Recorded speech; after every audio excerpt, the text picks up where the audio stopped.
আসসালামু আলাইকুম। বাংলাদেশের নাগরিকরা যারা প্রবাসী, বিশ্বের বিভিন্ন দেশে বিভিন্ন কারণে বিভিন্ন কাজে অবস্থান করছেন, তারা যখন বিদেশ থেকে বাংলাদেশে ফিরে আসবেন, তারা তাদের ব্যাগেজে করে বা লাগেজে করে কী পণ্য বা পণ্য সামগ্রী সরকারকে কর পরিশোধ করে সাথে করে নিয়ে আসতে পারবেন। আজকে আমি সেই বিষয়টি নিয়ে বিস্তারিত তুলে ধরব।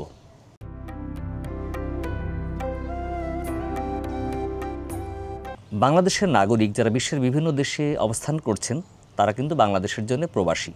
এই প্রবাসীরা যখন বাংলাদেশে ফেরত আসেন, তখন তাদের ব্যাগেজ বা লাগেজে করে কিছু পণ্য বা পণ্য সামগ্রী ট্যাক্স মুক্ত বা কর মুক্তভাবেই আনতে পারেন। অর্থাৎ ওই পণ্যগুলি আনার সময় সরকারকে কোনো ট্যাক্স বা কর দেওয়া লাগে না। কী পণ্যের কর দেওয়া লাগবে না সে বিষয়ে ইতিমধ্যে আমি একটি ভিডিও আপলোড করেছি। ডেসক্রিপশনে লিঙ্ক থাকবে, আপনারা সেখান থেকে দেখে নিতে পারবেন। আর আজকের ভিডিওতে দেখব, যখন আপনার কর লিমিট অতিক্রম হয়ে যাবে, অর্থাৎ বাংলাদেশ ব্যাগেজ রুল অনুযায়ী যে সমস্ত পণ্য বা পণ্য সামগ্রী করমুক্তভাবে আপনি আপনার সাথে আনতে পারবেন, তার বাইরে যে পণ্য বা পণ্য সামগ্রী আপনি সাথে করে আনবেন সেইগুলো কিন্তু করযুক্ত।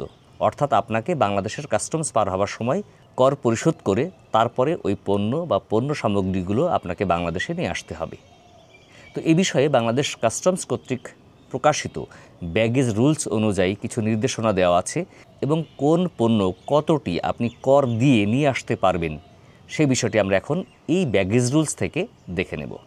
গণপ্রজাতন্ত্রী বাংলাদেশ সরকারের অর্থ মন্ত্রণালয়, অভ্যন্তরীণ সম্পদ বিভাগ, জাতীয় রাজস্ব বোর্ড, কাস্টমস এই প্রজ্ঞাপনটি প্রকাশ করেছিল গত 15 জ্যৈষ্ঠ 1431 বঙ্গাব্দে এবং ইংরেজি সাল অনুযায়ী 29 মে 2024 খ্রিস্টাব্দে। এই ব্যাগেজ রুলের তফসিল 2-এর বিধি 3-এর উপবিধি 5, 7 এবং 10-এ দ্রষ্টব্য। শুল্ক ও কর আরোপযোগ্য পণ্যের তালিকা। ক, ব্যক্তিগত এবং গৃহস্থালী কার্যে ব্যবহৃত হয় না এরূপ কোনো পণ্য। নাম্বার খ, বিধি 3-এ বর্ণিত প্রাপ্যতা সীমার অতিরিক্ত আনিত ব্যাগেজ। নাম্বার গ, ব্যাগেজে আমদানিকৃত বাণিজ্যিক পরিমাণে যে কোনো পণ্য। নাম্বার ঘ, নিম্নবর্ণিত গৃহস্থালী ও ব্যক্তিগত পণ্য ব্যাগেজ হিসাবে আমদানি হইলেও প্রতিটির পার্শ্বে উল্লেখিত নির্দিষ্ট পরিমাণ শুল্ক ও কর পরিশোধ করতে হবে।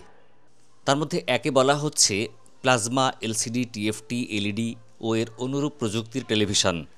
ক, 30 থেকে 36 ইঞ্চি পর্যন্ত 10,000 টাকা, 37 থেকে 42 ইঞ্চি পর্যন্ত 20,000 টাকা, 43 থেকে 46 ইঞ্চি পর্যন্ত 50,000 টাকা, 47 থেকে 52 ইঞ্চি পর্যন্ত 70,000 টাকা, 53 থেকে 65 ইঞ্চি পর্যন্ত 90,000 টাকা এবং 66 ইঞ্চি থেকে তদূর্ধ্ব হলেও এই 90,000 টাকা হারে দিতে হবে। নাম্বার 2, নতুন মোবাইল বা সেলুলার ফোন সেট। ক, মূল্য 30,000 টাকা পর্যন্ত হলে 5,000 টাকা। খ, মূল্য 30,000 টাকার অধিক হতে 60,000 টাকা পর্যন্ত হলে 10,000 টাকা। গ, মূল্য 60,000 টাকার অধিক হলে 25,000 টাকা। নাম্বার 3, 4-এর অধিক তবে সর্বোচ্চ 8টি স্পিকার সহ মিউজিক সেন্টার বা স্পিকার নির্বিশেষে home theatre, CD, VCD, DVD, LD, MD, Blu-ray disc set. কর হবে 8,000 টাকা। রেফ্রিজারেটর বা ডিপ ফ্রিজার হলে 5,000 টাকা। Air cooler, air conditioner, window type হলে 7,000 টাকা। Speed type up to 18,000 BTU 15,000 টাকা। স্পিড টাইপ অ্যাবাভ 18,000 বিটিইউ 20,000 টাকা। এছাড়া 6 নম্বর ডিশ এন্টেনা 7,000 টাকা। 7, স্বর্ণবার বা স্বর্ণপিণ্ড সর্বোচ্চ 117 গ্রাম বা 10 তোলা হলে প্রতি 11.664 গ্রামের জন্যে 4,000 টাকা। 8, রৌপ্য বার বা রৌপ্যপিণ্ড সর্বোচ্চ 234 গ্রাম বা 20 তোলা প্রতি 11.664 গ্রামের জন্যে 6 টাকা। এইচডি ক্যাম, ডিভি ক্যাম, বেটা ক্যাম, ডিএসএলআর, মিররলেস বা ইন্টারচেঞ্জেবল লেন্সের প্রফেশনাল কাজে ব্যবহৃত হয় এরূপ ক্যামেরার জন্যে 15,000 টাকা। এয়ার গান বা এয়ার রাইফেল বাণিজ্য মন্ত্রণালয়ের অনুমোদন সাপেক্ষে আমদানিযোগ্য, তার জন্য ট্যাক্স হবে 5,000 টাকা। ঝাড়বাতি হলে 300 টাকা প্রতি পয়েন্ট। ডিশ ওয়াশার বা ওয়াশিং মেশিন হলে অথবা ক্লথ ড্রায়ার হলে 3,000 টাকা।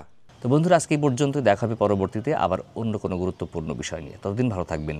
আমাদের ভিডিও ভালো লাগলে শেয়ার করে অন্যকে দেখার সুযোগ করে দিবেন। আমাদের চ্যানেলকে লাইক করে, সাবস্ক্রাইব করে, ফলো করে সাথে থাকবেন। ডেসক্রিপশনে থাকবে আমাদের ফেসবুক পেজ এবং ফেসবুক গ্রুপের লিংক, সেখান থেকে যুক্ত হয়ে যেতে পারবেন আমাদের সাথে। আল্লাহ হাফেজ, আসসালামু আলাইকুম আ রহমতুল্লাহ।